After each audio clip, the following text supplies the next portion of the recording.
is Sportscasters Anonymous, a weekly podcast about sports, all sports, MLB, the NBA, the NFL, the NHL, collegiate football, and collegiate basketball. But there's more. We'll even talk about sports video games, sports movies. It's all here. You're listening to Sportscasters Anonymous on the Random Chatter Network, broadcasting to the globe from Jacksonville, Florida. This is Don and Chip. What's up, everybody? We are finally here, episode number 1, Sportscasters Anonymous, coming to you here, recorded on April 19th, 2020. My name is Don. He's Chip, and we are happy to be with you today. Chip, how's it going? It's going well. Getting ready for a busy week. I just wrapped up a busy week in sports, and ready to talk about them. So I'm going to go over. I'm going to go over some of the housekeeping stuff. As always, you can contact us. Our email is chip@randomchatter.com, or you can do don@randomchatter.com. We check it daily so that we can respond to your every question, concern, ways to improve the show. You can also contact us on our Twitter page at Sportcastanon, ANON, and then you can always join our Discord channel on Random Chatter. You support us on Patreon, and you can buy some of our merch stuff at randomchatter.com/store. Those are the ways to get a hold of us. We always appreciate your feedback. This is episode 1, so you can always let us know how well we did, how much we sucked, whatever floats your boat. No press is bad press. Take it all, regardless of what it is. Constructive feedback, just please be polite in the comments. That's the only thing we ask on this show, is be polite. Yes, PG-13, please. So we'll just jump right into the news and discussions. As everybody knows, the big thing that this week, coming up next weekend, is the NFL draft. Everybody's, as me and Don were discussing earlier, discussing it earlier off camera. A lot of the stuff's been beaten to death, so we're not gonna harp on too much of it. We're just gonna kind of highlight some of the interesting stuff that I thought was interesting, or that Don thought was interesting, and some of the possibilities that might happen next weekend, who we want to put some eye on, or who we think is gonna be the steal of the draft, or something along those lines. Don, do you have anything that you wanted to especially note about the draft coming up next weekend? I'm happy it's coming. Like we said, like you said, and we were talking off air earlier, it's go time for the draft. It's been beaten to death. Normally it doesn't feel like that because there's a whole lot of sports taking place. With no sports taking place right now, just the hours and hours, it's become mundane. It's almost mind-numbing. I just want to get the draft started and over with, really. Yeah, I don't know if it's different this year because we don't have anything else to focus on. But I feel like there's like 17 different mock drafts more than there are in normal years. Every day I feel like they're coming out with a new mock draft. I know Mel Kiper came out with one. He's the big ESPN analyst over there. He came out with one a couple of days. Everybody's got one. Yeah, and I don't mind them. Some of them are interesting. I usually don't like the first ones that come out. I'll watch it, and then like the ones right before the draft, I'll take a look at and see like where people are falling or anything like that, who's rising, who's falling, especially who my team might pick up, because that's of personal interest to me. But I do look at the other teams, and I read some of the prospects. Like anybody says that you talk to, any expert or anything like that, the depth of this draft is the coup de grace for it. There's so many like people that are moving back in the draft to just pick up like wide receiver or defensive back or anything like that. The depth in the draft has probably not been seen like this in a really long time. So like a wide receiver that you can get in like the second round would be just as good, if not better, than someone you get in the first round. And that's made the uniqueness of this draft and the exciting part about it. One thing that I found interesting, there was an article by ESPN staff writer where he did like 32 trades for 32 teams. The one that I thought was quite interesting, it was Miami trading for Dak Prescott, where Dallas traded Dak and their first rounder for Miami's first rounder and Miami's third round pick. So I thought that was interesting. I think going with a established quarterback and trading him away would have been, a Jerry move to do, but that would make the possibility of Tua or Jordan Love going to Dallas, which Dallas would have to start over again, which I'm again not totally opposed to, but I don't No know how bias you there. feel about that. Yeah, there's absolutely no bias with that. I don't know how you feel about that, but I thought that was actually, some of those trades are like kind of ridiculous. It's like, hey, we're going to trade like 6 picks to move up to number 1. But this was actually like a legit trade that I thought, was kind of, balanced for both teams and, might have worked out if it ever came to fruition. Now, in my own honest opinion, I doubt that Dallas is ever going to trade away Dak to Miami. I think so. Yeah, I don't believe that at all. But I thought like some of those things, it's kind of cool to just look at the trades and be like, that's kind of a fair trade. That's actually one that might actually, make sense. Again, will it ever happen? Probably not. What do you think, Don? I mean, it gets, when you start getting with your free agency in the football season and the draft hangs in the back of your head. Initially you see some trades and whatnot. It's those big what ifs that could happen, maybe not pre-draft, but during the draft. There's a lot of funny stories coming out of Miami, mostly because the draft goes through Miami this year. I think Miami has something like 7 picks this year. They've got a basket full of picks in the early rounds. They can more or less trade for whoever they want or trade up to get a better spot. I could see a Dak to Miami, how it could be appealing. Whether or not it would happen, if it happened, I think that would kind of take the NFL by storm. That wouldn't be even remotely thought of. Maybe even bigger than with Tom Brady leaving New England. You knew that at the back of your mind that was something that maybe was going to happen. But Dak to Miami, I can't see it. If it happened, that would be some blockbuster news right there. Yeah, that would definitely be that would steal the show of the draft. That would definitely steal the show of the off season. That would probably be bigger than the DeAndre Hopkins trade that happened earlier this off season. It would definitely, Jerry Jones would definitely have some explaining to do and to why he did it. And then Miami would be taking on a huge payday. And at that point, what do they do with Ryan Fitzpatrick, who they just signed? Like, there's a lot of questions and what ifs that would go along with that. But again, it's one of those fun, interesting things that you get to talk about. I mean, moving on with the draft, the latest mock draft, like I said, I usually look at the ones closest to the draft to see who's risen or who's fallen. One of the big people that has fallen that I'm not too surprised about, I don't know if you are, but Tua has definitely fallen out of favor with a lot of teams. Going with Miami, they have Mel Kiper has Justin Herbert going over him to Miami, basically saying that he doesn't think Tua is in that team's future and that a lot of people are worried about his health status because they can't really do a medical evaluation on him, so they may stay away from him.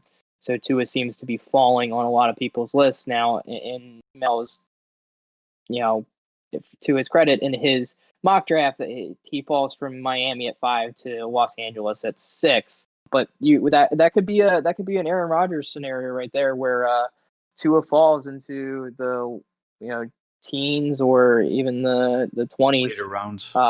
Yeah, because nobody knows about his history. Wouldn't it be interesting if Tua, and I don't think it would happen, but if Tua fell far enough where the Patriots go up and try to trade up and get Tua goes to New England.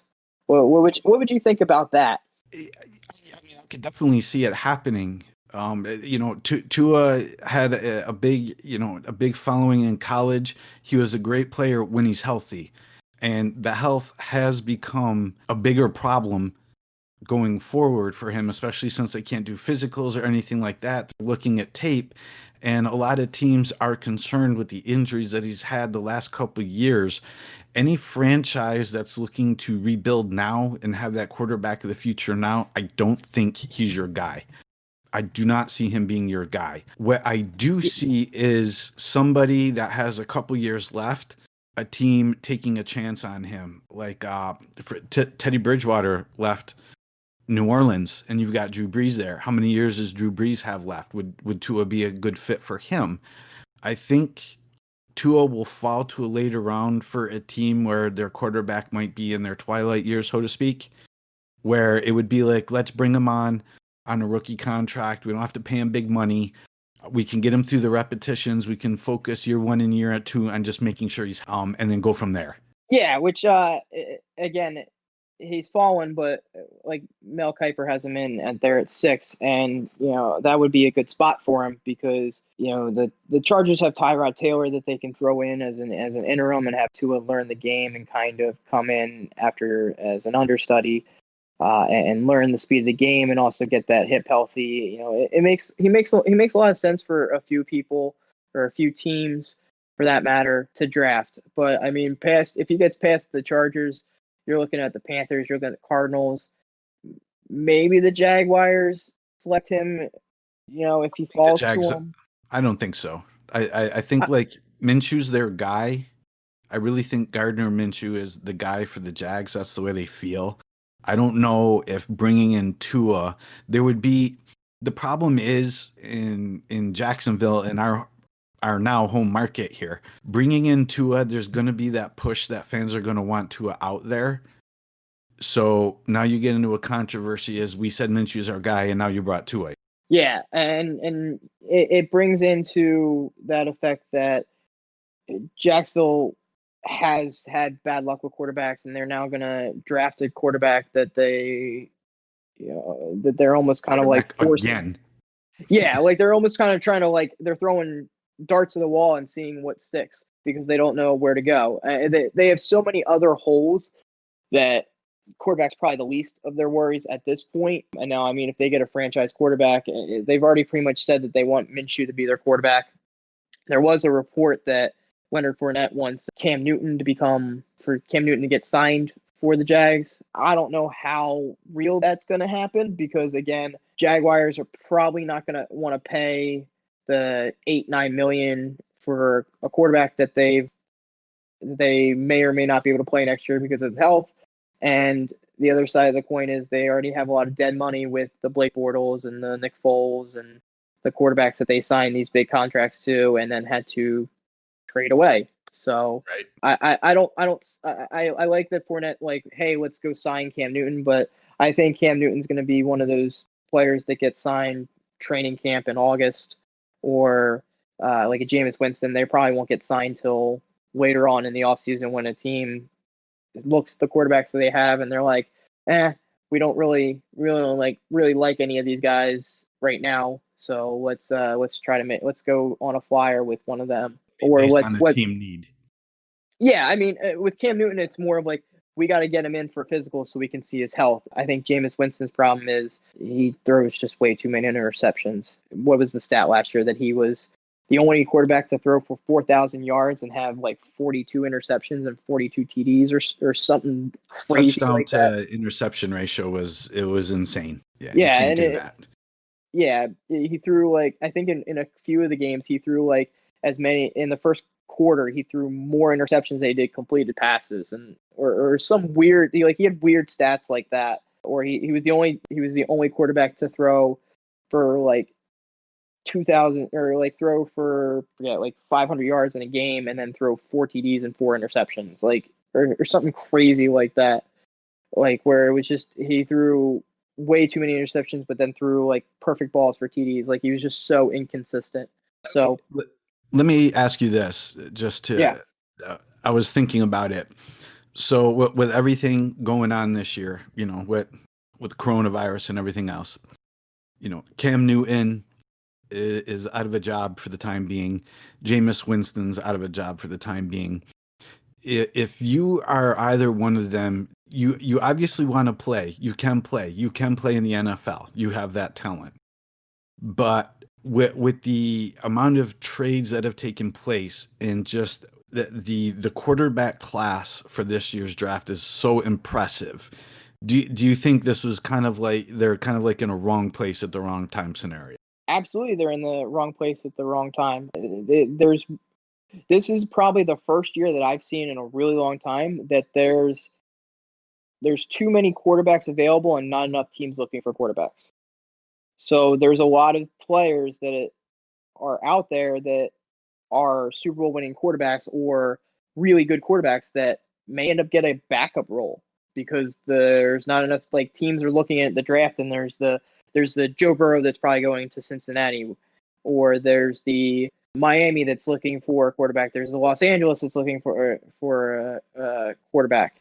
So there's a lot of teams that are looking. There's the specific teams that are looking in the draft for a quarterback, and then the other teams are like, well, we have our starter. We're not going to go sign you for $7 or $8 million. We're going to try to build our team in other ways, and then use the quarterback that we have to be competitive. I mean, but going back off of that with Tua, I mean, when you go down to the draft, like if he goes, say he drops past Los Angeles, he drops past everybody else, drops past Jacksonville, you're at the Browns, you're at the Jets, you're at the Raiders, you're at the 49ers. At that point, you're at the Buccaneers, who just, they have Tom Brady. You have Denver. Like you're starting to get down into the later teams that all have established quarterbacks, where a team that's like you said, New Orleans, can trade up with one of them, give up a couple of picks, and maybe get him and him be the heir apparent. It'll be quite interesting to see where he lands and how people see him in the draft, because that's the one thing about the draft that I really enjoy, is that it's very unpredictable. You have those predictable picks, and then you have the unpredictability about it, where someone comes up with this crazy trade that, like, everyone's like, what? I like the one from, like, so they had the draft in Philly when I was there. And besides the fact that the NFL draft itself is just a spectacle, and it was unreal how they did it, because they did it right at the Art Museum steps, and it was on top of the Art Museum steps. So they had to walk up the steps to shake Roger Goodell's hands. And it was really cool in that sense. They shut down the entire Ben Franklin Parkway, which is about, the size of Jacksonville Beach, basically that entire stretch.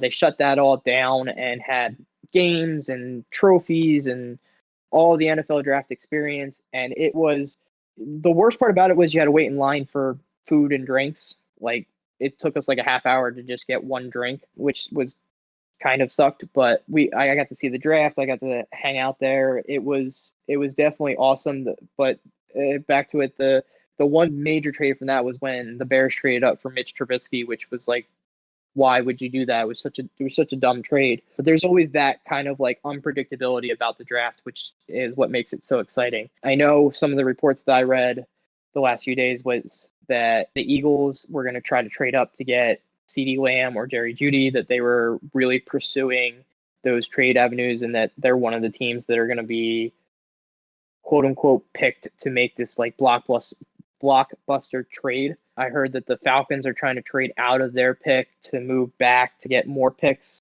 So it's quite interesting. There's been some great movement around the NFL this offseason already, but to see the draft, like, it's definitely good sight of good news because of everything else that's going on. So I don't know. I'm excited about it. So building off of that, speaking of potential trades and moving players around, some of the other buzz for our local area here, anyways, that's been raising a few eyebrows. ESPN reported on it, as well as a few other sports sites, that there's a potential that the Jags could be shopping around Leonard Fournette. And we were talking about it before the show. I mean, it makes sense.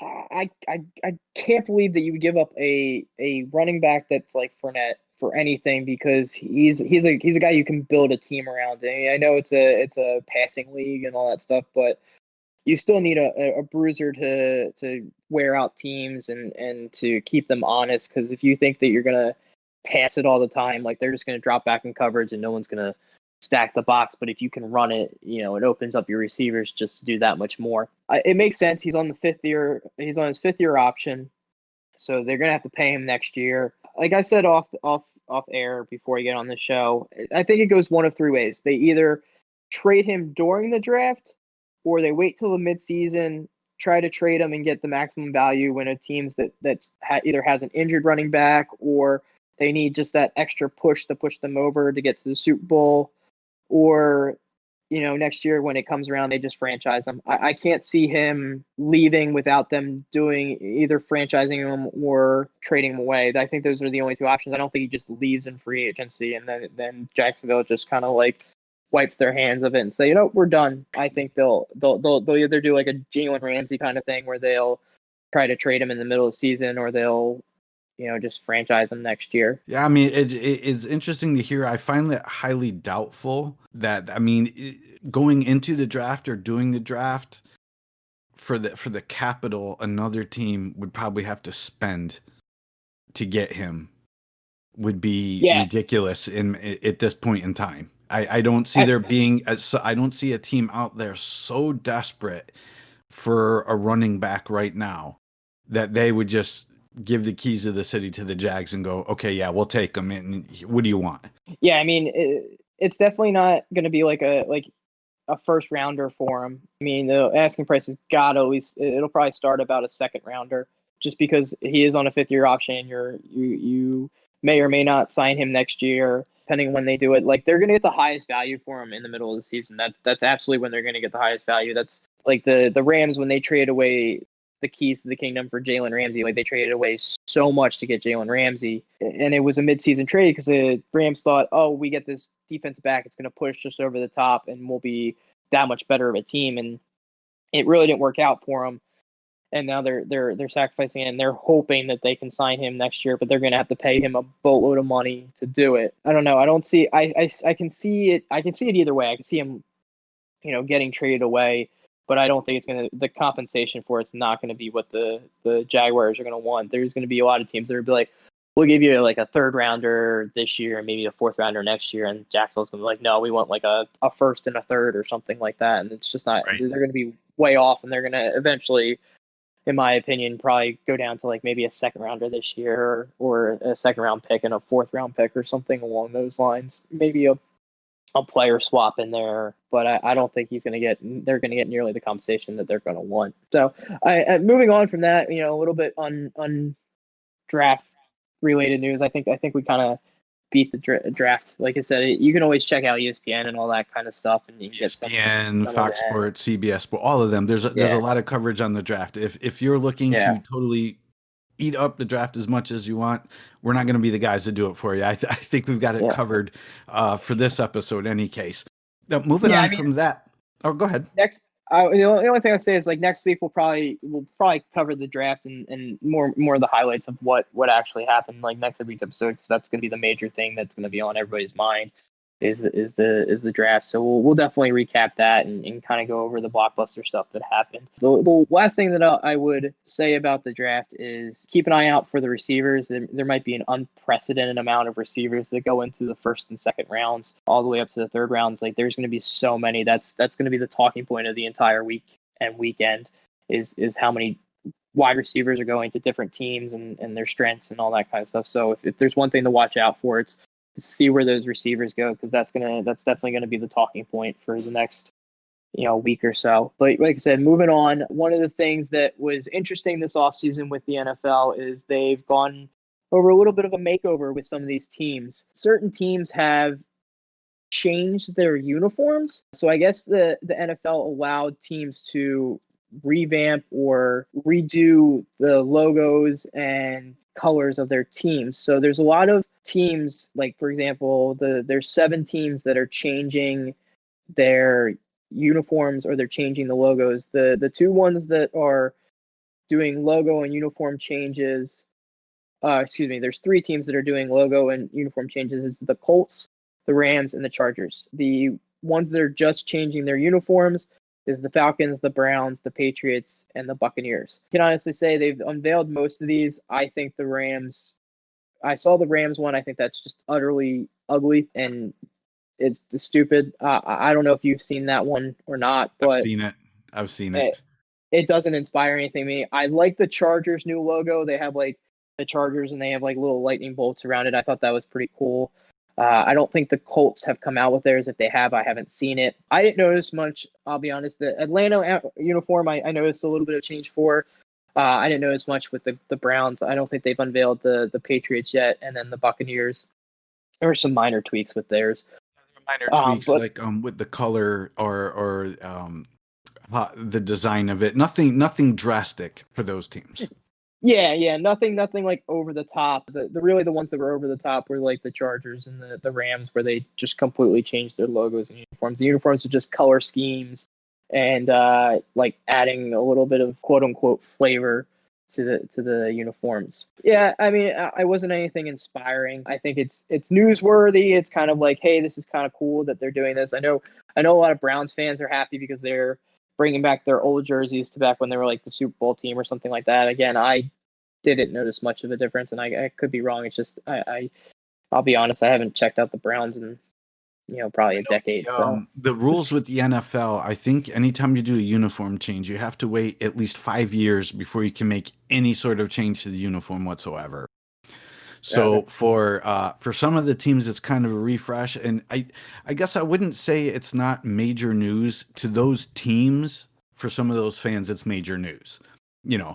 Like when the Eagles switched to the low. I remember the old Eagles, big deal when the Eagles had their uniforms revamped, and they for some of the teams like Tampa, coincidentally with Brady now being there, they had already discussed it, but they're taking their uniform pattern is supposed to be kind of like in honor of that Super Bowl winning team and that group right there. And I guess one of the biggest complaints, it's funny how ingrained we are, like when we root for our team down to the uniforms. And one of the things that the Buccaneers absolutely hated about the uniforms was the pattern or the font for the number that they were using on the uniform. Everyone said it looked like an alarm clock. I mean that I don't know. Going up from Philadelphia, like everybody lives and dies by Kelly Green. Like everybody wants them to bring back the old jerseys.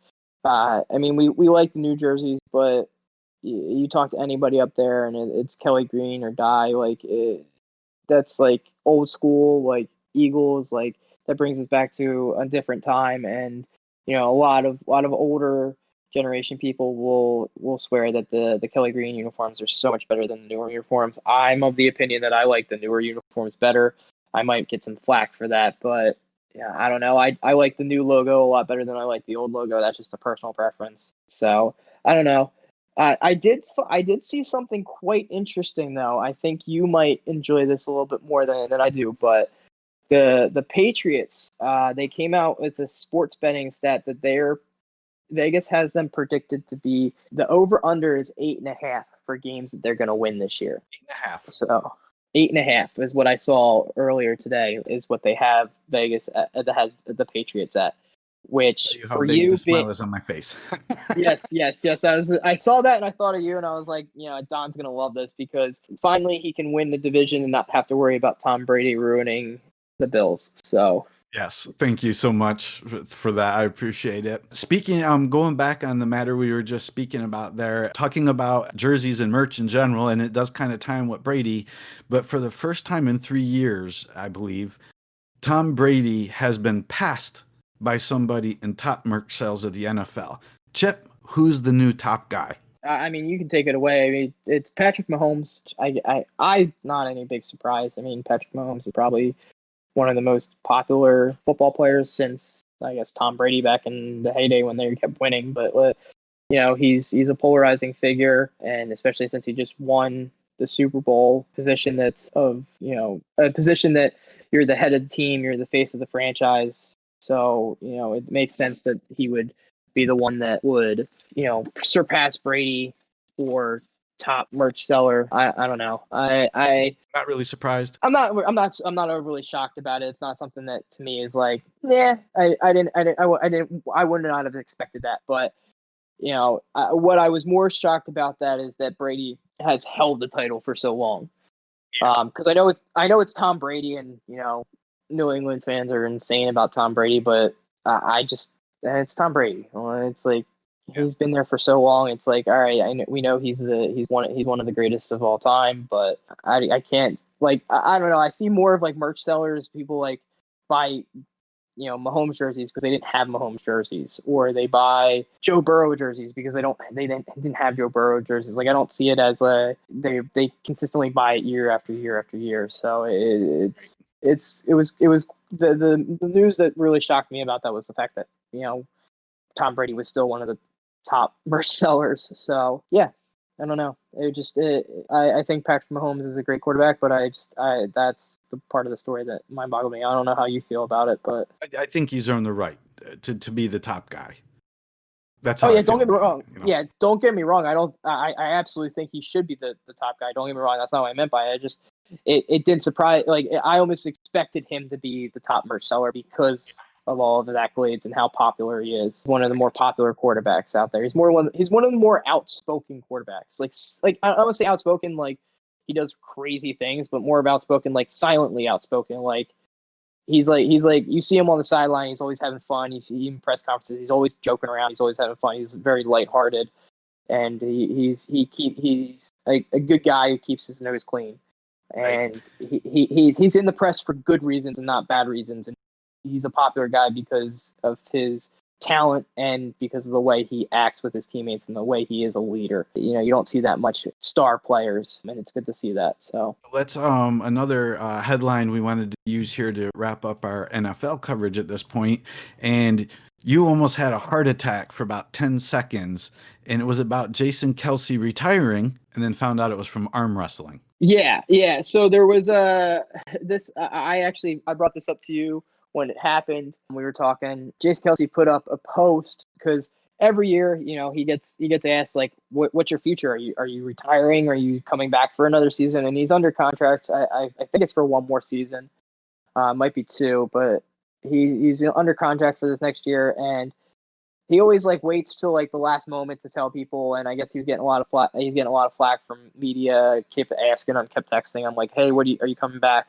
So he posted up this Instagram post, and all of it is a picture of him like arm wrestling, and it goes, it's this really long post, and he's like, "Sorry for this long post, but I really enjoyed my time. Like it was great." And he kind of gives his thanks, and you're like, "Oh, great, this is going this way." And he's like, "But I've officially announced that I'm retiring," and then it's like ... from arm wrestling at 2-0, beating this guy and this guy. But I'm looking forward to coming back next year and playing for the Eagles. And then it goes on about talking about that. So it was kind of like when I was cycling through the news feed and everything like that, I saw Jason Kelce is retiring ... from arm wrestling. And like I was going so quickly, all I heard was Jason Kelce retiring, and my heart sank, and I was like, oh no, there goes our season. We're done. It's one thing you'll know about me, and when we get into the football season, is I go from one end of the spectrum to the other very, very quickly, especially when it's my team. So if something bad happens, I'm already like, it's over, season's over, and then I'll have a couple of days to think it over and relax and get my confidence back up, and then I'll be back on it, saying like, oh no, I was just joking, I was just in a place, but I saw that and went, oh great. The world's ending. No more. I'm not watching football this season. And then it was like, yeah. I was going to say, correct me if I'm wrong, but there are Monday mornings. We don't talk about Monday mornings. Nope. Where we would go to work and everyone's like, hey, I'm trying to talk to Chip, but my guess is the Eagles lost. How are you doing today? Oh, you ain't saying nothing either. You know what? We're just not going to talk to you guys today. I always reference that a Monday after an Eagles loss in Philadelphia is a very miserable time of the year.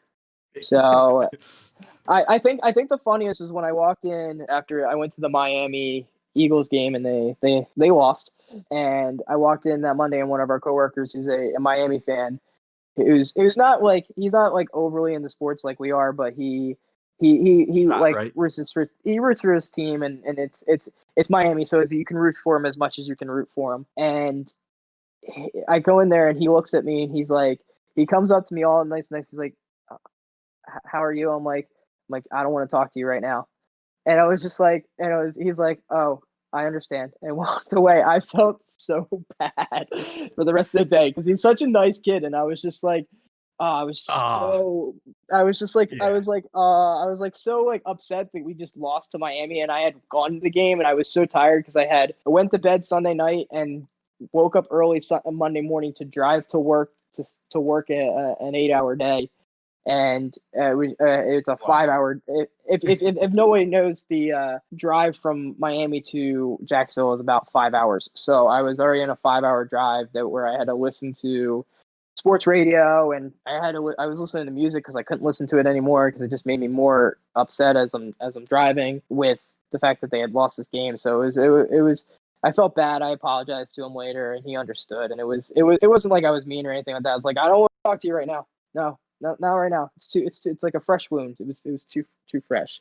But the last thing that I wanted to say about the NFL before we move on to other things, the NFL kind of followed the NBA when the NBA did the 2K20 tournament. But of course, it's the NFL. They have to go bigger and better. They're doing a Madden tournament with celebrities and players, which I thought was kind of cool and interesting. They started it today. A lot of the stuff that I read, I didn't even know what was going on. Like, I didn't even press or anything like about it till today after it happened. But they brought in some rappers. They brought in some players. One of the highlights was Snoop Dogg played Travis Kelce, which I might go back and rewatch that matchup because I feel like that would be hilarious to watch. Supposedly it was a superly competitive game. And then to hype up the fact that you hate the Patriots so much, Don, Katie Nolan won as the Patriots, and then she's like, the only reason she picked them was because Tom Brady was still on the Patriots in the game. So she picked the Patriots, and she ended up winning. She ended up, I forget who she beat, but she ended up dominating the game. But like, supposedly, which I didn't know this, which was kind of interesting to me, was Snoop Dogg is a very avid Madden player. And Really? yeah, I didn't realize that, but supposedly he's like a huge video gamer. And that he's like predicted to win the entire tournament, which I thought was pretty interesting. But they got people like Melvin Gordon in it. They've got people in there, like Katie Nolan. They got some other actors and rappers. They got, like, I think YG in there as far as people who are playing. So it'll be interesting. They have, like, DeAndre Hopkins was playing, Devontae Freeman, Melvin Gordon, Cam Jordan, Pat McAfee. Yeah, so they have Marquise Hollywood Brown, who's playing. So they got some good star talent in there, and it goes off the whole 2K20. We're in virtual world now, so let's play online video games and put them on ESPN so that we can show something besides 16 hours of the draft or 16 hours of speculation over who's going where. So right. But moving on from there, we're gonna kick it a little bit with the NBA. I don't know, Don, you put this in here. NBA is trying to withhold 25% of the players' salaries. You wanna talk about that? Correct. So I was wondering what would happen, because obviously with any of these leagues, if the league decides they want to do anything with the players' money, you've got your union, your players' association, whatever it might be. So the NBA and the NBAPA, the National Basketball Players Association, agreed to a deal to withhold 25% of player paychecks starting May 15th. So, I kind of always wondered how athletes get paid in sports. NBA players get paid twice a month. They get paid on the 1st and on the 15th. And the NBA actually has a clause with the Players Association for something now that would happen, something just like you would not expect to happen, like an act of God or whatnot, or in this case, a pandemic. So they regard they're covered by that, believe it or not. So if and when the season picks up, and it's possible that all games will be played, then they'll figure out what to do from there. But as long as the league is on hold and they're not sure what to do, they've agreed that, they'll take a 25% pay cut. Okay. I mean, they're the first major sports that I know that's going to do that. I know there's some other ones that are talking about it, but that's quite interesting. It's not unexpected. I mean, we're all in that world. I know that a lot of our other shows have, especially the one that we were just on earlier, have been, talking about trying to jumpstart the economy and try and jumpstart it. I know a lot of the players don't want to they don't want to have games without fans, but at this point, that's the only thing that they can do to get the season rolling, is to have it without fans, because that's the safest way to have it. because we can't have 50,000 people in one area. That would not be social distancing in the slightest. That'd be like the anti-social distancing. But, and so the really at this point, it's going to get to a point where they're going to have to do a no fans, or I know there's talk about them playing the rest of the season within a couple of cities, and then having the playoffs within those cities and having private chartered planes or buses from arenas, and then them sequestering themselves in hotel rooms so that they could finish the season, and then just basically like quarantining all the players off so that they only go from their hotel room to the stadium and back to play all the games. So it's quite interesting the talks that they're trying to do with this. They really want to finish the seasons, which I think is on point. I want to see the end of the season. I want to see how the seasons went and who's winning, because I think this, especially the NBA, I thought this season was unexpected for some teams, and it'd be interesting to see how it plays out with everything. I know that they were talking about possibly shortening next year's season and not starting it till January, and then playing this season over the summer. And instead of having the summer league, they would just have the NBA league, and then they would finish it. But it all depends on when we can get back to normal life and what we know as far as normalcy. And they're allowing fans to come into the arena, but it may end up being something where there's no fans in the arena and it's all just players playing in front of no crowd. I think it would be weird, but I think it's definitely doable.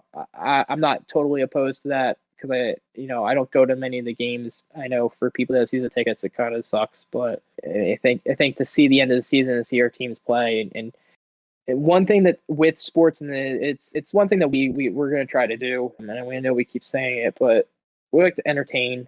Sports are there for entertainment. There a lot of times it takes you away from your normal day. Like you had our day at work, you come home. I remember when I was a kid, in the summer or spring, and I had school, I'd come home and then the Phillies would be on and I'd be listening to the Phillies, and like it was kind of it took me away from my normal day. Like we don't have that now without sports, and I commend ESPN. I commend a lot of the networks for trying to put some type of competitive sport out there while still having fun. Because I know people can't go anywhere, and there's only so many times you can turn on, 6 or ABC or something like that and watch. Oh, here's an update on the coronavirus that hasn't changed in the last hour. You need that distraction, and sports usually offers that getaway for even a couple of hours. And without it now, a lot of people are just like, what do I do without sports? I'm like, man, there's a whole world out there, and if you really want to know, just because sports aren't being played, there are still things going on in sports. One of the things that, and this is kind of going a little bit off topic, but it just made me think of it. I was saying, because obviously, like hairdressers aren't open, like barbershops and stuff like that aren't open. So I haven't gotten a haircut in probably almost 2 months. And it was most people that I see on Instagram and stuff like that are posting up like workout videos. I was thinking to myself, I want to put out a meme that says, after quarantine, you're either going to look like Thor from Infinity War, or you're going to look like Thor from Avenger or from Endgame. One of those two. You're either going to work out and still not shave, or you're going to work out and be really fit and still not shave. And be like a grizzly man who's overweight, or a grizzly man who's really fit. I feel like that's the two equal end products of quarantine at that point. Which one are you gonna be? End product. Which one are you? Yeah, like that's basically what I think of in my head, because like I've been trying to work out as I can here outside of studying and all that kind of stuff, and it's like I'm thinking like, well, I'm going to have all this free time to myself. I might as well just work out. I'm going to get super fit. And then at the same time, it's like, I just want to play video games and not really do anything. So you can either play video games and eat and do nothing, and then you're going to end up looking like one picture, or you can get really fit and you're going to look like the other picture. And I don't trust myself to cut my own hair. So we're going to see how long my hair gets before this quarantine goes. If it goes till July, I may have really long hair by the time that happens. You might have a new style, brother. You know what I'm saying? It might look good by the time you're done. Yeah, I don't know. I don't know. think so. Yeah, I don't know about that. But going back on topic, the next thing that we had here was the horse competition, which I don't know if anybody saw that. I watched the first round. I didn't watch much of the rest of it. I had other things going on, but I did watch some of the replay of it. Mike Connolly won the horse competition. I know you put down here in our notes that it was a flop. I don't know Yes. what Yes. website you heard that from. I thought it was ESPN. pretty. Oh, ESPN. I thought it was pretty cool. Mm. I thought that they were very non-creative with the shots that they were going with. I think they were being a little bit too nice with the shots they were putting out there. I think Mike Connolly had a distinct advantage. I mean, he's a great player and everything like that, but he was playing inside. Everyone else was playing outside. That's a huge advantage. Like I said, I didn't watch the semifinals or the finals. I watched the quarterfinals. I was waiting for someone to do, we take basketball and you bounce it off, like do like a bounce pass and bounce it up and go in. I was waiting for that. That's like my best shot in horse when I'm playing horse. And for those people that don't know how to play horse, you basically, one person makes a shot, you have to make the same exact shot. If you don't make that shot, you get a letter, you get an H, and you have to spell out the word horse. Again, it's one of those fun things that ESPN did to kind of take our minds off things and add competition to it. And it was cool. It was kind of cool to see all the players and see them practicing. I think a few of the players were very unprepared for it and didn't realize how it was going to go. The way they had it set up, which I thought was interesting, is they had their laptop on a ladder or a stool, and that was filming the entire court. And then they had another like camera of like on someone's phone or an iPad, and they would get different shots. They were getting 2 shots of people shooting, and you got to see different basketball courts at people's houses. Paul Pierce by far had the most ridiculous basketball court there. He had like a Olympic sized pool and then a basketball court, and then they showed inside his house where he had a bowling alley in his house. Like, it was absolutely ridiculous. And he lives over in LA, and he has a big, huge Boston Celtics court. So he has a big logo of the Boston Celtics logo on his court. And he's like, I'm the only one in LA that has a Boston Celtics logo on their basketball court. You know it. That's like looking for a fight. You know what I mean? Yeah, they were shown inside of his house, and it was like one of those like Pimp My House or whatever it's called, like cribs or like from MTV or something like that, where they went into people's houses and saw how ridiculous like money they spent on these houses and everything like that. So like, I don't know. He like I said, a bowling alley in his house. I'm like, why do you need a bowling alley in your house? Like I like bowling.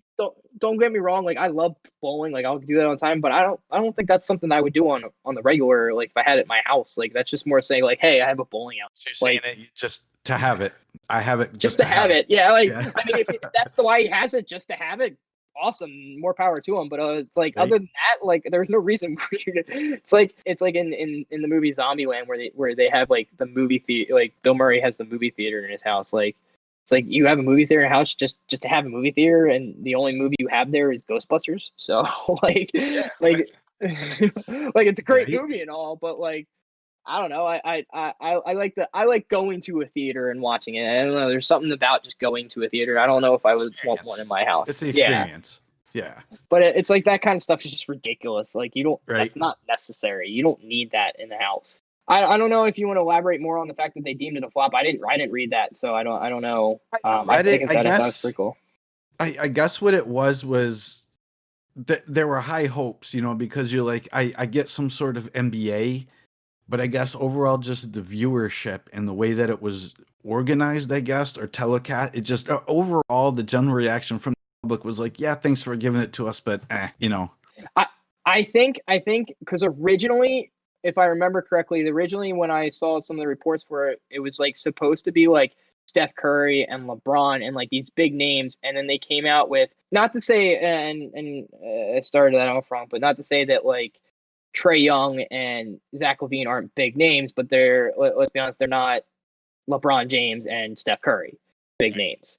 Exactly. So like it would have been cool to see like LeBron James and Steph Curry go up in a horse competition. Like, that would have been like, wow. Like, that would have been like, because Steph Curry can make a shot from anywhere, and like some of the creative shots that they would have came up with, I think the lacklusterness of it, there was like yeah, like I think like Allie Quigley, excuse me, Allie Quigley. I've said that so many times. I have a friend whose last name's close to that, so I mess it up every single time. But Allie Quigley, I think she came out with some really interesting shots. I think her matchup in the first round with, forget the guy who he went up with in the first round. It's going to bother me. I have to look that up. But I think that was probably the best matchup out of all of them. They went down to like HORS and she ended up winning it. But that was a really close matchup between the two of them. And I don't know. I guess I can see why it was a flop, but at the same time, I thought it was a good way to just kind of like throw something out there. Chris Paul, that was who she faced in the first round. Her versus Chris Paul. They tried. Yeah, I'll give them credit for that. They tried, but it was kind of a cool matchup. She ended up going to the final facing Zach LaVine, and I believe Zach LaVine won. I could be wrong on that. Like I said, I didn't watch the final or anything like that. No, that doesn't make sense. No, she played Zach LaVine in the second round. Yeah, I just said it earlier. Mike Connolly won, so I think it was Zach LaVine versus Mike Connolly in the finals. Maybe. No, sorry, I'm all over the place right now. I apologize. Yeah, sorry, we can cut out that period. But that's all right. I might just leave it in there just for kicks and giggles. You might. It's okay. Yeah, remember, we said we're not going to take ourselves seriously, so. That's true. I was trying to look up like the way it was, and I got two conflicting things. One said Allie Quigley beat Zach LaVine, and the other one said Zach LaVine beat Allie Quigley. But it looks like here that Zach LaVine did beat Allie Quigley. Mm-hmm. So Zach LaVine and Mike Connolly in the finals, and Connolly won. But I don't know. I think the best part of that one was the first round matchup between her and Chris Paul, because that was kind of cool. Like they had family members there. I know Chris Paul has his son there, and his son was giving him pointers on like what to do, and it was kind of a fun, entertaining back and forth between the two of them, and they came up with some interesting shots, and they got creative with that. They got to the point in the competition where they were just had to redo shots because they couldn't think of anything else, and that's usually when it's a good horse matchup. Shots. Yeah, when you have to start, like you can't think of anything else, so you're just thinking of something that's like super ridiculous, like, oh, I'm going to stand on the roof and shoot it, or something along those lines, something completely insane. But yeah, I mean, I can see why it flopped. I don't think the general public would have been super concerned about like, ooh, who won a horse competition. I think if they were going to do it, they need big names. You need your marquee players, your face of franchise players to do it. Yeah. But, I give them credit. Thanks for trying. It was something. So, yeah, everybody's trying to come up with ways now to, just to keep amusement levels there or keep sports in your thought during this troubled time. So, I give them props for giving it a whirl. Let's jump down to some random topics here that we have researched throughout the week and whatnot. So this one actually caught my attention. So there is a 170-year-old hockey stick valued at $3.5 million to be sold at an auction. Whose hockey stick? A hockey stick, correct. Now I know whose hockey stick. Whose hockey stick? Well, nobody we would have ever heard of. I mean, this stick is believed to be dated between the 1850s and the 1870s. So that alone is a unique thought. Now, the funny part is the recorded history of hockey as we know it today. The first recorded game was played in Montreal in 1875. So this makes it a little more unique because this stick predates what we know hockey is today. Now, before the game of hockey in New England and in the New England area of the United States, there was a precursor to the game. It was called, I'm looking through my notes here. I believe it was called something like hockey, Hawkey. I'm not sure on the rules or what it was like, but it was the predecessor to hockey. So with that being said, I'm looking at a picture of the stick, and it's not like today's hockey sticks by any standards. It looks like one large piece of wood, I guess, that was carved. But yeah, I mean, the curator for the Hockey Hall of Fame, someone from the board of directors said, "Hey, man, a 19th century hockey stick. We'd love to have it be displayed in the hall someday." There you go. It looks like it's been appraised at about $3.5 million, 170-year-old hockey stick. That's insane. Yeah, that's more money than Babe Ruth's baseball bat or some of the first footballs. But I mean, yeah, the thing's almost 200 years old. So hey, the fact that it didn't end up like put in a bonfire a century ago or whatever, it's just amazing. It really is a piece of sports history. It's really cool to see. Yeah, so one of the other random topics that we had, which I thought was kind of interesting, is they're looking to add new Olympic sports to the Olympics. So breakdance, right? yeah, 2024 is when they're doing it. Some of them have been debuted in the Junior Olympics, and they want to bring it to like the major Summer Olympics. So like breakdancing, skateboarding, surfing, sport climbing, which is crazy. I think breakdancing would be really cool. That was the That one would be I heard of. different. I'm like I miss the '80s, man. It'd be like a throwback. It'd be interesting to see. Yeah, I guess I would like to see how they would do the skateboarding and the surfing, because they're their own like invitational sports, and skateboarding is kind of already like the X Games is already kind of like a national sport, I believe. But I don't know, it would be cool to see. It's definitely something to keep out on the horizon. One of those obscure sports. We're gonna move along. I would like to talk more about that, but when it actually goes through and it becomes a sport in the Olympics, then that's the topic of conversation at that point. We Absolutely. did. Just kind of, We hey, what's out there? yeah, we did want to take this time to kind of make it a little bit lighthearted. There was a few people that passed away over this past week that we thought needed some recognition. One of the big ones was Karl Anthony Towns' mother died suddenly of COVID, which, if you know anything about the NBA and you know how involved she was one of the more involved people with the team as well as the NBA and all the players, and she was always a bright spot. Another player or another person that had passed away this week was Howard Finkel. Many of you guys, many of you guys may not know him. He's kind of an older generation, but he was the first WWE employee back in the day when WWE started, and it was WWF. He was also one of the longest tenured ones. He was many of the major matches in the 80s and the 90s. He's the voice that introduces everybody. He's the voice that did all the introductions and announcements for that match. He's well known in the wrestling world, and that was kind of a very sore spot for a lot of people. I saw a lot of Instagram posts and stuff like that about him, and he definitely will be missed, along with Karl Anthony Towns' mother. And the final person that we wanted to recognize, and I'll let Don you speak on this, because it's more This personal was to you than me. this was a tough one. A member of the Yankees family, Hal Steinbrenner, one of George Steinbrenner's sons, passed away. In sports in general, I mean, everybody in the sports world, especially in baseball, they know the Steinbrenner family. So Hal, I guess it was kind of unexpected. I didn't really read too much news on it, only to find out that he had passed away. So Chip and I, Sportscasters on us, wanted to take a moment to pay our respects to the families and loved ones, to those that have been lost this week. It's time for Chip's Chumps.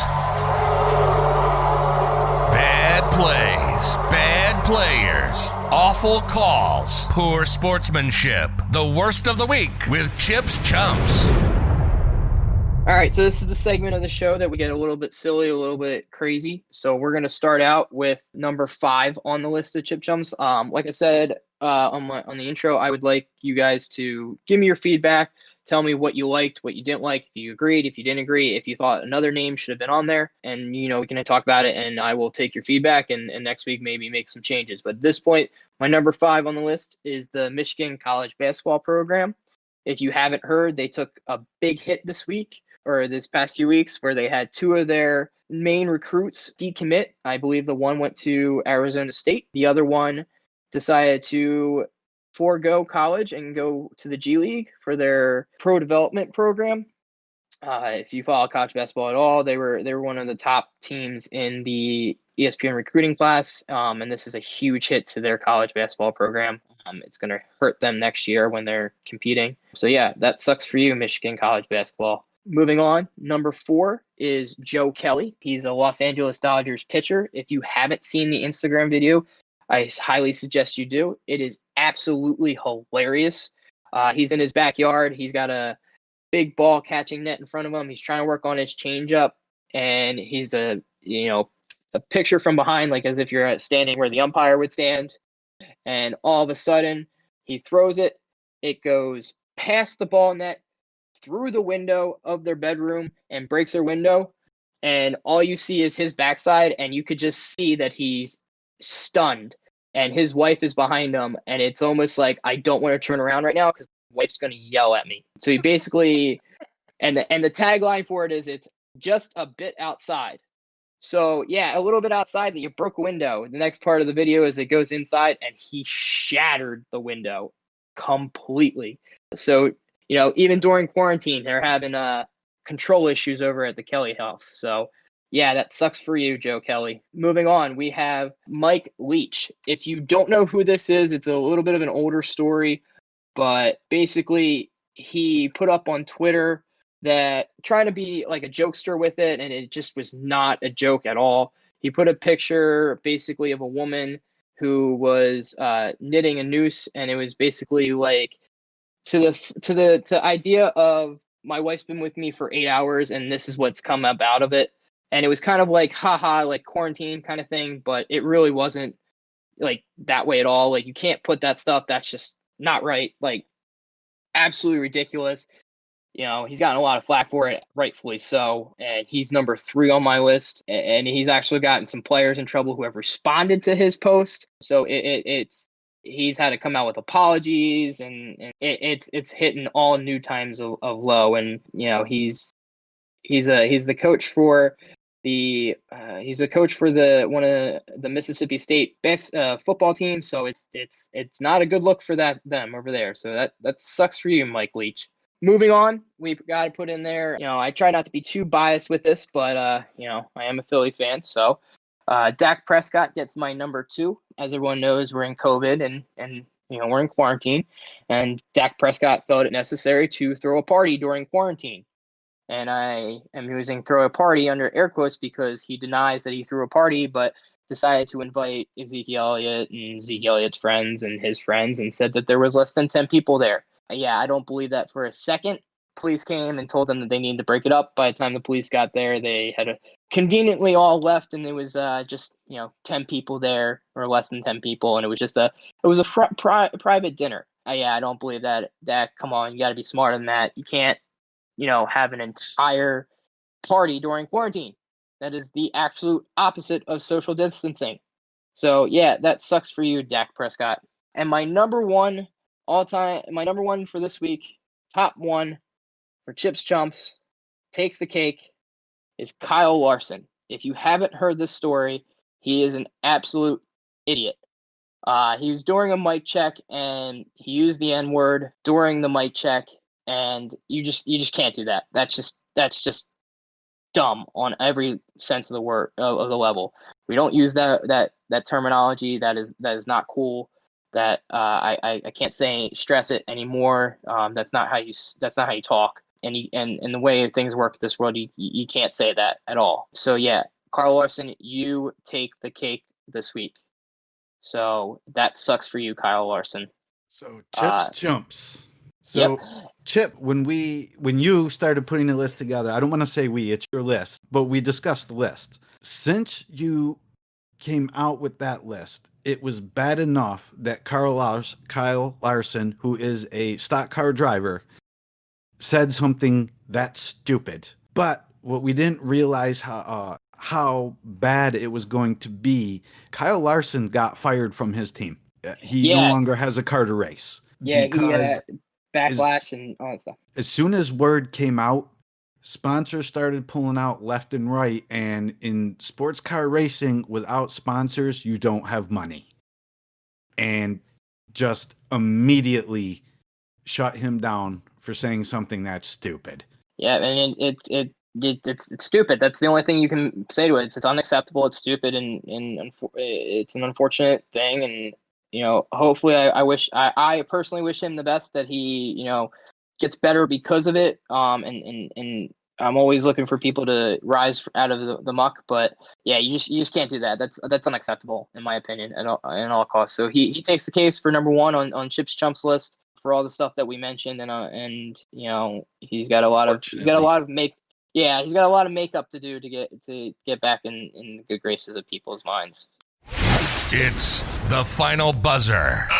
The last moments of the show. Okay, here we go. 5, 4, 3, 2, 1.